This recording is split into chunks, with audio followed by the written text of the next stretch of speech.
நண்பர்களே, இது வந்து நான் ஏற்கனவே சொல்லியிருப்பேன். கோச்சங்க சோழன் கட்டிய மாட கோவில்களில் எங்கள் ஊரில் ஒரு கோவில் இருக்குதுன்னு சொன்னேன். அதேமாரி இப்போ வழுவூர் பக்கத்தில் பண்டாரவாடின்னு ஒரு ஊர் இருக்குது. அதில் வந்து இந்த கோவில் இருக்குது, கைலாசநாதர் கோவில்னு.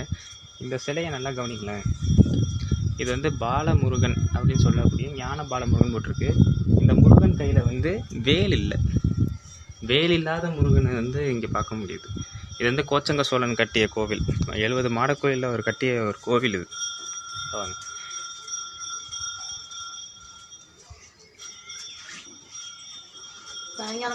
ஆமாம், சொல்லிட்டாங்க. ரொம்ப நன்றி. பாரு, சிவபெருமான் லிங்கம் வந்து மேலே இருக்கும். அதாவது மாடிப்படி ஏறி போய் பார்க்குற மாதிரி இருக்கும். அதுதான் மாட கோவில்னு சொல்லப்படுது.